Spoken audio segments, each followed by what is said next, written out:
जय हिंद, वंदे मातरम दोस्तों।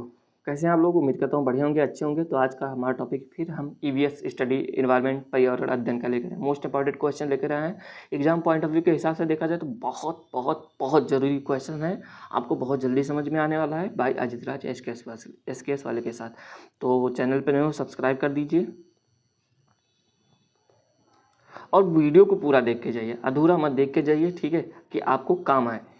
तो क्वेश्चन हमारा पहला है, क्रिकेट टेस्ट मैच में दोहरा शतक बनाने वाली पहली भारतीय महिला कौन थी? तो क्रिकेट टेस्ट मैच में जो दोहरा शतक बनाई थी पहली भारतीय महिला, वो हमारी थी मिताली राज। वो हमारी कौन थी? मिताली राज। इन्होंने दोहरा शतक बनाया था और पहली ऐसी भारतीय महिला थी। नेक्स्ट है, खेलों से किस प्रकार की भावना का विकास होता है? खेल जो हमारा होता है राष्ट्रीय या सामाजिक या संगठित या इनमें से कोई नहीं। जो खेल होता है इससे हमारा क्या होता है? राष्ट्रीय भावना का विकास होता है। राइट आंसर हमारा फर्स्ट के साथ जाएगा।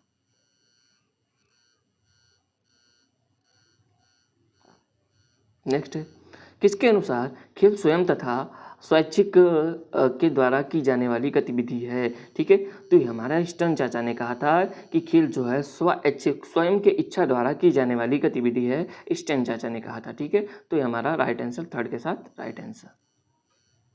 भारत का राष्ट्रीय खेल क्या है? हमारा भारत का राष्ट्रीय खेल देखा जाए तो हमारा हॉकी है। तो हमारा भारत का राष्ट्रीय खेल क्या हो जाएगा? हॉकी हो जाएगा। खेल के अभ्यास बालक की डॉट डॉट डॉट और सक्रियता को बढ़ा देता है। तो अगर देखा जाए शारीरिक व मानसिक, मानसिक व मनोवैज्ञानिक, शारीरिक व मनोवैज्ञानिक, इनमें से कोई नहीं। तो खेल से हमारा क्या होता है? शारीरिक व मानसिक होता है, दोनों होता है। ठीक है, तो हमारा शारीरिक और मानसिक सक्रियता को बढ़ावा मिलता है। नेक्स्ट क्वेश्चन, शारीरिक शिक्षा का उद्देश्य क्या है? जो शारीरिक शिक्षा होता है, मनोवैज्ञानिक विकास, मानसिक विकास, शारीरिक विकास, तो ये तीनों विकास है। तो तीनों आंसर हमारे राइट हैं। तो ये सभी राइट आंसर फोर्थ के साथ हमारा राइट आंसर हो जाएगा। नेक्स्ट है, खेल दिवस कब मनाया जाता है? तो खेल दिवस जो हमारा होता है कब मनाया जाता है? क्वेश्चंस, एक मिनट।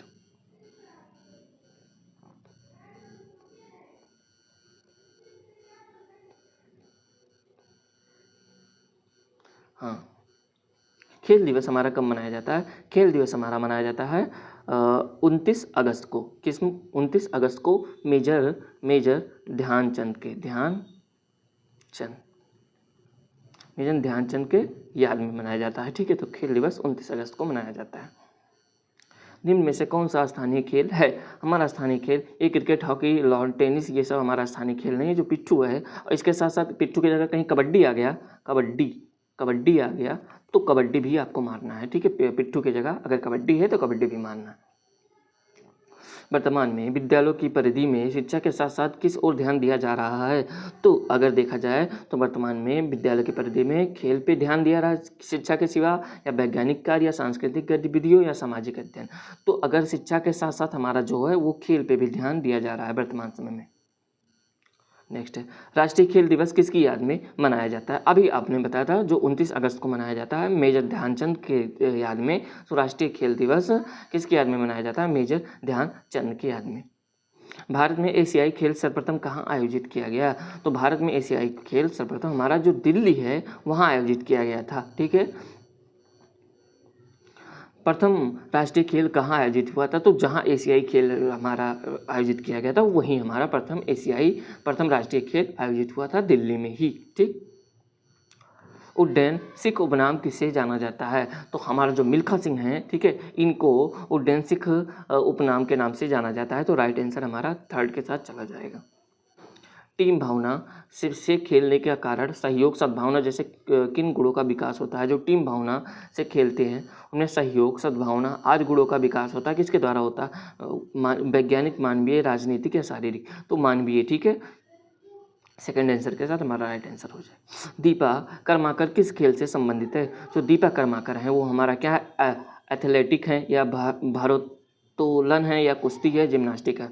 तो जो दीपा कर्माकर है वो हमारा जिम्नास्टिक खेल से संबंधित है। ठीक, बैडमिंटन से संबंधित खिलाड़ी कौन है? सानिया मिर्जा है, या दीपा बैडमिंटन से संबंधित खिलाड़ी सानिया मिर्जा हैं या दीपा कर्माकर या पीवी सिंधु या द्युति चंद, ठीक है। तो जो इससे संबंधित खिलाड़ी हैं जो टॉप मोस्ट पे है इस समय हमारी, ठीक है, वो पीवी सिंधु हैं, ठीक है। थर्ड ऑप्शन के साथ हमारा राइट आंसर। बिहार इस राज्य में स्थित भारत का सबसे लंबा सड़क पुल क्या है, कौन सा है, ठीक है। इंदिरा गांधी सड़क पुल, महात्मा गांधी सेतु, ठीक है, जवाहर सेतु, बिहार सेतु, ठीक। तो बिहार में स्थित जो हमारा सबसे लंबा सड़क पुल है वो महात्मा गांधी सेतु है, ठीक। गांधीधाम गुजरात में रहने वाला कोई व्यक्ति भोपाल मध्य प्रदेश और फिर हैदराबाद आंध्र प्रदेश जाना चाहता है, उसके सफ़र यात्रा की दिशाएं क्या होगी। अब मानचित्र से आ गया कोई आंसर, ठीक है। तो सबसे पहले तो मानचित्र देख लेते हैं। गांधीधाम गुजरात, पहले गुजरात लेते हैं, ठीक है। फिर गुजरात का रहने वाला है, भोपाल जाएगा, ठीक है, मध्य प्रदेश जाएगा, फिर उसके बाद आंध्र प्रदेश जाएगा। तो गुजरात का रहने वाला है, गुजरात, यहाँ ध्यान से देखिए, ये ऐसे बांट देते हैं, ठीक है। ये हमारा पूरब हो जाता है, ये पश्चिम हो जाता है,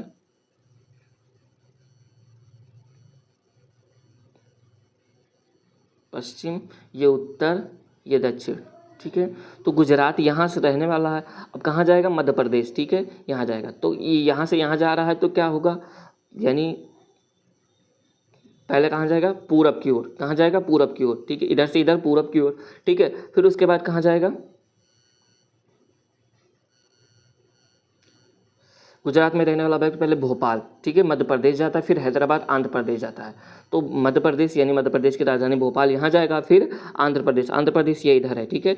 तो पहले पूरब की ओर जाएगा, फिर उसके बाद दक्षिण की ओर जाएगा, कहाँ, दक्षिण की ओर। तो पूरब दक्षिण, पहले पूरब फिर दक्षिण, पहले दक्षिण ये काट दो, पहले पूरब और फिर दक्षिण दिशा में। राइट आंसर सेकंड के साथ जाएगा हमारा।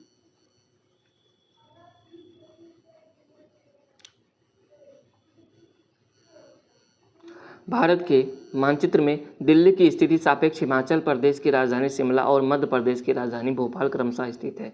भारत के मानचित्र में दिल्ली की स्थिति के सापेक्ष हिमाचल प्रदेश, तो ध्यान से देखिए, दिल्ली के सापेक्ष, दिल्ली ये इधर है, ठीक है, ये दिल्ली है, इससे हिमाचल प्रदेश कहाँ, उत्तर की ओर गया है, कहाँ, उत्तर की ओर गया है। तो दिल्ली के दिल्ली की स्थिति के सापेक्ष हिमाचल प्रदेश की राजधानी शिमला, तो उत्तर, और मध्य प्रदेश की राजधानी भोपाल, ठीक है। अब मध्य प्रदेश कहाँ है, ठीक है, ये इधर है, ठीक है। तो उत्तर, पहले उत्तर फिर उसके बाद दक्षिण, पहले उत्तर फिर उसके बाद दक्षिण, ठीक है। किस प्रकार स्थित है, उत्तर पूरब कट जाएगा, दक्षिण, पहले उत्तर फिर दक्षिण। राइट आंसर हमारा थर्ड के साथ जाए। प्राथमिक स्तर पर मानचित्रांकन सिखाने से शिक्षार्थियों में निम्नलिखित में से कौन सा कौशल बढ़ावा मिलता है। साफ सुपूरा रेखांकन, गणना, अनुमान, मान और अनुसार चित्रण करना, सापेक्ष स्थिति और दिशा बोध की जानकारी। अगर मानचित्रण का सिखाओगे तो बच्चों को सापेक्ष स्थिति पता चलेगी और दिशा का बोध होगा। तो फोर्थ आंसर के साथ जाएगा। नई दिल्ली में रहने वाला कोई व्यक्ति पहले भोपाल मध्य प्रदेश और फिर रांची झारखंड का भ्रमण करना चाहता है, उसकी यात्रा की दिशा होगी, पहले भोपाल, नई दिल्ली में रह रहा है, ठीक है, पहले भोपाल जाएगा, ठीक है, यानी मध्य प्रदेश जाएगा, फिर झारखंड जाएगा, मध्य प्रदेश झारखंड। तो मध्य प्रदेश ध्यान दी, नई दिल्ली यहाँ है, नई दिल्ली यहाँ है, नई दिल्ली यहाँ है। तो पहले हम भोपाल जाएगा, मध्य प्रदेश, तो ये दक्षिण की ओर, ठीक है। फिर झारखंड कहाँ है, झारखंड ये इधर है, ठीक है, दक्षिण पूरब, दक्षिण पूरब, पहले नीचे यानी दक्षिण आएगा, फिर इसके बाद इधर जाएगा तो क्या हो जाएगा, पूरब हो जाएगा। तो दक्षिण दिशा और फिर पूरब दिशा, दक्षिण दिशा और फिर पूरब दिशा। थर्ड आंसर के साथ हमारा राइट आंसर है। जब कोई व्यक्ति ट्रेन द्वारा अहमदाबाद से केरल की यात्रा करता है तब वह अनेक सुरंगों को पार करता है। ये सुरंग क्या, अहमदाबाद से केरल जाना है तो हमारा पूर्वी घाट वाला सुरंग होगा, ठीक। तो हमारा राइट आंसर 4 के साथ जाएगा। पृथ्वी गोल है, वास्तव में पृथ्वी के ऊपर नीचे कुछ नहीं होता, केवल सापेक्ष होता है। हम भारत के लोग डॉट डॉट डॉट के सापेक्ष उल्टे हैं। अगर भारत देखा जाए, भारत किसके सापेक्ष है, भारत हमारा अर्जेंटीना के सापेक्ष है, अर्जेंटीना के सापेक्ष है, ठीक है। भारत के हमारे जैसे हम खड़े हैं, हमारी उल्टी दिशा में एकदम उल्टे लोग कहाँ खड़े होंगे, अर्जेंटीना में खड़े होंगे। तो राइट आंसर थर्ड के साथ जाएगा। निम्न में से कौन सा पेट्रोलियम का संपटक नहीं है, ठीक है, डीजल है, ठीक है, स्नेहक तेल है, कोक नहीं, कोक हमारा कोयला से प्राप्त होता है। सीएनजी गैस का प्रमुख अवयव है methane, propane, butane, ethane, butane, इनमें से कोई नहीं। जो सीएनजी होता है कंप्रेस्ड नेचुरल गैस, ठीक है, वो हमारा प्राकृतिक गैस होता है मीथेन, ठीक है, मीथेन और प्रोपेन गैस।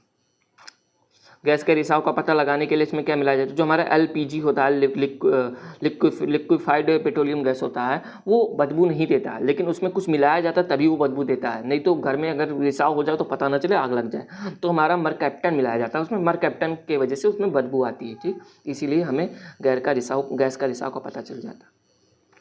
प्रत्येक गैस को कितने डिग्री सेंटीग्रेड ताप पर ठंडा करने पर द्रवित प्राकृतिक गैस लिक्विफाइड नेचुरल गैस प्राप्त किया जा सकता है? अगर प्राकृतिक गैस को अगर हमें ठंडा करना है तो लगभग -162 डिग्री पर ठंडा करेंगे, तब LNG प्राप्त होगा। गोबर गैस या बायोगैस का प्रमुख अवयव कौन सी गैस होती है? तो जो गोबर गैस या बायोगैस होती है उसमें कौन सी गैस बनती है? मीथेन गैस बनती है, ये सबको पता है। भारत में पिन कोड प्रणाली कब शुरू हुई? भारत में उनकी पिन कोड प्रणाली 15 अगस्त 1972 को शुरू हुई, ठीक, तो 1972 हमारा राइट आंसर। भारत में मोबाइल सेवा कब शुरू हुई थी? भारत में मोबाइल सेवा 1995 में शुरू हुई थी, राइट आंसर हमारा सेकंड के साथ जाएगा, ठीक है। बस आज के लिए इतना ही, मिलेंगे आपको नेक्स्ट वीडियो में, तब तक के लिए जय Hind, Vande Mataram, bye bye, C you.